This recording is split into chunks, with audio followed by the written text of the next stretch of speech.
नुकताच महिनाभर झाला होता तिचं लग्न होऊन. मजेत चालले होते दिवस. तिचा नवरा, मोठा दीर, जाऊ, सासू सासरे सगळे एकत्र राहायचे. घर तसं बऱ्यापैकी मोठं, पण एकत्र मोठ्या कुटुंबात राहायची सवय नसलेल्या तिला ते वातावरण अंगवळणी पडायला अंमळ जड जात होतं. पण करत होती ती प्रयत्न, रमायचा आणि जमवून घ्यायचा.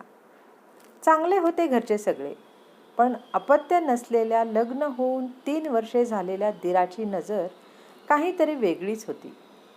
न्याहाळत असायचा तो तिला. ती पाठमोरी असली तरी ती नजर रेंगाळते आपल्या पाठीवर असा सदोदित भास व्हायचा तिला. विचित्रच वाटायचं काहीतरी. ती टाळायची त्या नजरेला नजर देणं, पण एक चमत्कारिक अशी काहीतरी भावना सदोदित पाठलाग करतच असायची तिचा सदैव. शिक्षिका असणारी जाऊ मोठ्या बहिणीसारखीच वाटायची तिला. त्या नव्या घरात आणि नव्या वातावरणात खूप मदत करायची ती रुळायला तिला अपरिचित जगात. घरात 2 बाथरूम्स होत्या. एक दीर जावेच्या खोलीत आणि दुसरी सगळ्यांसाठी सामायिक. तिची खोली वेगळी असली तरी त्या खोलीला बाथरूम नव्हती जोडलेली. सुरुवातीला ती सामायिक असलेल्या बाथरूममध्येच आंघोळ करायची, पण फार कुचंबणा व्हायची तिची आंघोळ करून बाहेर आल्यावर. कारण त्याच वेळेला सासरे आणि दीर बाहेर बसलेले असायचे, चहा घेत नाहीतर पेपर वाचत. सासूबाईंच्या हे लक्षात आल्यावर त्यांनी तिला जावेच्या खोलीतल्या बाथरूममध्ये आंघोळ करायची सूचना केली. का कोणास ठाऊक, पण हे ऐकल्यावर दीराचा चेहरा थोडासा बदलल्यासारखा वाटला तिला. का ते नाही कळलं, पण तसं वाटलं खरं. सकाळी लवकर उठून स्वयंपाकाला मदत करून ऑफिसला जायच्या घाईत आतल्या खोलीचं दार लावून आंघोळ आणि आवरणं हे तिला जास्त सोयीस्कर होतं. थोडं मोकळेपणाने आवरता आणि वावरता यायचं. सुरक्षित वाटायचं दार बंद केल्यावर. दिवस चालले होते असेच नव्या नवलाईचे. दीराच्या नजरेकडे दुर्लक्ष करायला शिकली होती ती आता. पण खटकत असायचं तिला काहीतरी नेहमीच. काय ते कळत नव्हतं फक्त. एकदा एका रविवारी आंघोळीला गेली असताना तिला अचानक बाथरूममध्ये एका कोपऱ्यात दडवलेला मोबाईल फोन दिसला. चरकली ती तो फोन बघून. फोन काढून बघितल्यावर त्याचा व्हिडिओ कॅमेरा सुरू असलेला दिसला आणि तिला घाम फुटला. सुन्न झाली ती. काहीच सुचेना. पण तिने आवरलं स्वतःला, कपडे सावरले आणि धावतच ती तिच्या खोलीत शिरली आणि दार लावून घेतलं. नवरा होता खोलीत पेपर वाचत बसलेला. तिच्याकडे बघून त्याला जाणवलं की काहीतरी गडबड आहे आणि ती रडायलाच लागली हमसाहमशी. अक्षरशः वेडीपिशी झाली होती ती. काय करावं सुचत नव्हतं तिला. हातातला फोन नवऱ्याला दाखवून ती काहीतरी सांगायचा प्रयत्न करत होती, पण शब्दच फुटत नव्हता तिच्या तोंडातून. तिला जवळ घेऊन शांत करायचा प्रयत्न केला त्याने, पण त्याला झिडकारत ती कोलमडून पडली. काय करावं हे न सुचून. तिच्या हातातला फोन त्याने हलकेच काढून घेतला आणि बाजूला ठेवला. पाणी दिलं तिला प्यायला आणि मग हळूहळू ती सावरली. बोलण्याच्या मनस्थितीत आली. बाथरूममध्ये लपवलेल्या फोनबद्दल सांगताना तिच्या मस्तकात तिडीक जात होती आणि ते ऐकल्यावर तिचा नवरासुद्धा नखशिखांत हादरला. फोन कोणी ठेवला असावा हे अगदी स्वच्छ होतं. दीराशिवाय दुसऱ्या कोणाचंच हे काम असणं शक्य नव्हतं त्या घरात. फोनला पासवर्ड होता, त्यामुळे तो उघडून आत काय दडले हे बघता येत नव्हतं आणि ते बघायची तिची इच्छाही नव्हती, पण ते आवश्यक होतं.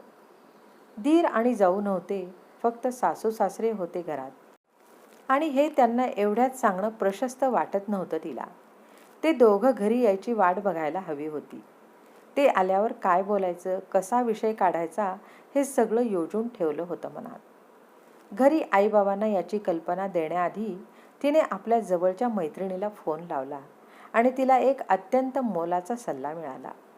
कुठल्याही परिस्थितीत मोबाईल इतर कोणाच्याही हाती पडू न देण्याचा, अगदी नवऱ्याच्याही नाही. पटला तिला सल्ला आणि बाहेर जाऊन यायच्या बहाण्याने फोन तिने त्याच मैत्रिणीकडे नेऊन ठेवला सुरक्षित. भणभणतं डोकं आणि मन सोबत घेऊन क्षुब्ध ती घरी पोचली. आणि मग थोड्याच वेळात दीर आणि जाऊ पोचले. आपल्यासमोर काय रामायण वाढून ठेवले याची कल्पना नसलेले. नवऱ्याने तिला हे सगळं जरा शांत राहून हाताळायला सांगितलं होतं, पण तिला ते कदापिही मान्य नव्हतं. वडवानल पेटला होता उरात तिच्या. त्याचा यथोचित सत्कार करायचा होता तिला आणि त्याची साथ अपेक्षित होती या संकटात. ते आल्यावर नेहमीप्रमाणे पाणी आणून दिलं त्या दोघांना आणि मग थेट विषयालाच हात घातला तिने. आज आतल्या खोलीतल्या बाथरूममध्ये आंघोळीला गेले असताना मला लपवलेला एक मोबाईल सापडला तिथे. त्याचं व्हिडिओ रेकॉर्डिंग सुरू होतं. ती बोलून गेली. दिराच्या चेहऱ्यावरचे रंग पालटले भरभर आणि भीतीची तीव्र भावना उतरली त्याच्या डोळ्यात. जावेची नजर एकदा तिच्यावर आणि मग नवऱ्यावर स्थिरावली. नजरेत चीड आणि तिरस्कार भरून राहिलेला. काय हो, ती काय म्हणते? तुमचा मोबाईल सापडला तिला म्हणते. एवढ्या खालच्या पातळीवर उतरलात तुम्ही? तोपर्यंत सावरलेल्या दिराने हा आरोप सपशेल झिडकारला आणि स्वतःजवळचा मोबाईल दाखवत म्हणाला, माझा फोन तर माझ्याजवळ आहे. ही उगाचच आरोप करते माझ्यावर. मला आणि आपल्या घराला बदनाम करायचा डाव आहे तिचा. हे सगळं ऐकत असलेल्या सासू सासऱ्यांना एकंदरीतच कल्पना आली काय चाललंय याची. कितीही नाही म्हणत असला तरी आपलं नाणं खोटं आहे हे कळून चुकलं होतं त्यांना आणि त्यांनी सगळ्यांनाच सबुरीचा सल्ला दिला. ही गोष्ट आपल्या घराच्या बाहेर पडता कामा नये अशी ताकीद सुनेला देऊन सासरे म्हणाले, आण तो मोबाईल इकडे. आपण त्यातलं सगळं डिलीट करून टाकू, मिटवून टाकू हे सगळं इथेच. हे बाहेर पडलं तर आपली आबरू येईल चव्हाट्यावर. यापुढे तो असं वागणार नाही हे कबूल करून घेऊ त्याच्याकडून. अपेक्षेने तिने नवऱ्याकडे बघितलं आणि तोही म्हणाला, बाबा बरोबर बोलतायत. हे सगळं घरातच मिटायला हवं. मोबाईल दे बाबांकडे. आपल्यासमोर सगळं डिलीट करून टाकू. मी मोबाईलही देणार नाही आणि त्यातलं काही डिलीटही करू देणार नाही. हे प्रकरण खूप गंभीर आहे. नाही वाटत मला ते इथेच संपावं असं.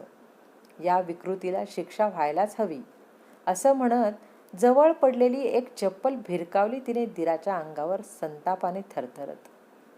तिचा ठाम निर्धार पाहून घरचे सगळेच हवालदिल झाले आणि एकदम वातावरणच बदलून गेलं घरातलं. तिच्यावर फोन देण्यासाठी दबाव येऊ लागला.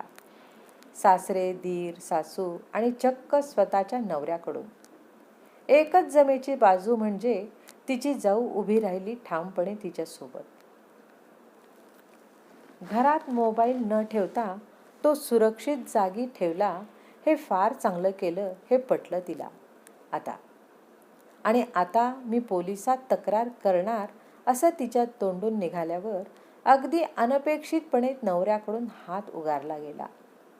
स्वतःचा नवराच असा फिरल्यावर मात्र ती बिथरली आणि पायात चपला सरकवून नेसत्या वस्त्रानिशी घराबाहेर पडली. अगं थांब जरा, मी पण येते तुझ्यासोबत म्हणत जेव्हा जाऊ पण तिला सामील झाली तेव्हा सगळंच काही संपलेलं नाही याची जाणीव तिला होऊन ती थोडी आश्वस्त झाली. मोबाईल नेऊन ठेवलेल्या मैत्रिणीकडे जाऊन बाबांना फोन केला तिने आणि हादरलेले आई बाबा धावत पळत मैत्रिणीच्या घरी पोहोचले.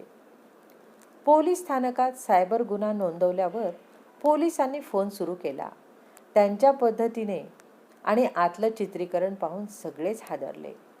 तिच्या आंघोळ आणि कपडे बदलण्याच्या व्हिडिओसोबतच कित्येक इतर अनेक अश्लील फोटो आणि व्हिडिओ होते त्यात आणि ते पाहून सगळ्यांच्याच पायाखालची जमीन सरकली. गुन्हा नोंदवण्याची प्रक्रिया पूर्ण करून दिराला पोलिसांनी अटक केली आणि तो गजाआड झाला. हे तर त्याच्या कर्माचे भोग होते. यथावकाश त्याला शिक्षा होणारच होती, पण यामुळे एक नव्हे तर 2 संसारात माती कालवली गेली होती. तिच्या नवऱ्याचा दोष नव्हता यात काहीही, पण आयत्या वेळी तिच्यासोबत उभं राहायचं नाकारून त्याने त्यांच्या नात्याचाच गळा घोटला होता अगदी अनपेक्षितपणे. नंतर आला तो क्षमा मागायला, पण आता तिला त्याच्यावर विश्वास ठेवणं कदापि शक्य नव्हतं. झाला तेवढा तमाशा पुरे होता. तिचे आणि जावेचे आई बाबा खंबीरपणे त्या दोघींच्या मागे उभे राहिले. आणि मग थोड्याच दिवसात एक नव्हे तर 2 घटस्फोटाची मागणी करणारी पत्र रवाना झाली एकाच पत्त्यावर. स्वतःच्या पायावर ठामपणे उभ्या असलेल्या नव्या युगातल्या 2 मुली सज्ज झाल्या होत्या संघर्षासाठी आणि स्वसन्मानासाठी. समाज काय म्हणेल, जग काय म्हणेल याचा विचार झुगारून देऊन पुन्हा नव्याने जगण्यासाठी. रसिक श्रोते हो, ही कथा तुम्हाला आवडली असेल तर लाईक करा, शेअर करा, सबस्क्राईब करा आणि एक गोड कमेंट द्यायला विसरू नका. जय श्रीराम.